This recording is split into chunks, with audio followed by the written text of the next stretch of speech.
frères et sœurs et amis, bien-aimés dans le Seigneur, que la paix et la grâce de Dieu soient avec vous tous. Bienvenue à une nouvelle semaine de moments de prière et de méditation de la parole de Dieu. Pour débuter notre semaine, je vous invite à lire avec moi Jean chapitre 19, le verset 30. Et lorsque Jésus prit le vinaigre, il dit « Tout est accompli ». Puis, inclinant la tête, il remit son esprit. Frères et sœurs et amis, bien-aimés dans le Seigneur, la Bible raconte que lorsque Jésus était crucifié, il ressentait de la soif. Les soldats trempèrent une éponge dans du vinaigre et lui donnèrent à boire. Jésus prit le vinaigre et dit « Tout est accompli ». Bien que dans le texte grec, il ne s'agisse pas d'un seul mot, tétélestai en français, tout est accompli ou c'est terminé. Que signifient ces paroles de Jésus? Que signifiait que tout est accompli? Sur la croix, Jésus a payé le prix de notre rédemption. Il nous a libérés de l'emprisonnement du péché et nous a réconciliés avec Dieu. Le prophète Ésaïe a écrit dans le chapitre 53 dans son livre que Jésus était blessé pour nos transgressions et écrasé par nos fautes. Il fut châtié pour que nous ayons la paix, et c'est par ses blessures que nous sommes guéris. La souffrance qui aurait dû être la nôtre à cause de nos péchés, Jésus l'a subi à notre place. Frères et sœurs et amis, bien-aimés dans le Seigneur, pour comprendre le sens du mot tétélestai, à cette époque, il était coutume que lorsqu'une personne était arrêtée et condamnée, une liste de tous ses actes était affichée. Lorsque le prisonnier avait terminé de purger sa peine, cette liste était scellée avec le mot tétélestai, signifiant que la dette était payée et que le prisonnier était libéré.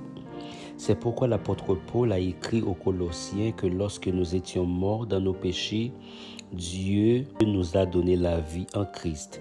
Il a pardonné nos transgressions et annulé l'acte de dette qui était contre nous, l'ayant enlevé et l'ayant cloué à la croix. L'expression tétélestai signifie que tout ce qui était nécessaire pour notre salut a été accompli. L'homme par lui-même n'est pas capable de se sauver.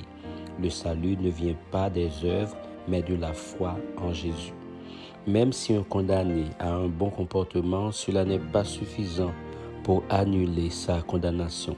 C'est pourquoi Jésus a donné sa vie sur la croix, accomplissant la volonté du Père et faisant en sorte que la justice soit rendue. Un juste est mort pour les pécheurs. Par amour, Jésus est mort afin que vous et moi, nous puissions recevoir le salut et la vie éternelle. Inclinez-vous sensiblement pour la prière. Dieu vivant, immortel, invisible, comment te remercier pour le sacrifice de la croix?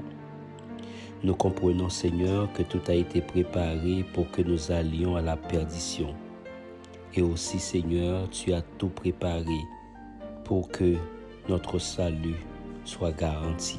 Nous confessons que nous ne pouvons pas nous sauver par nos propres œuvres, mais que notre salut vient de la foi en Jésus-Christ. Nous reconnaissons notre besoin de ton pardon et de ta grâce.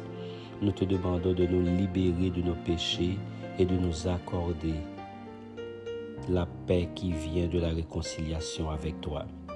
Aide-nous, Seigneur, à vivre chaque jour en gratitude pour le sacrifice de Jésus et à partager l'amour de Christ avec ceux qui nous entourent.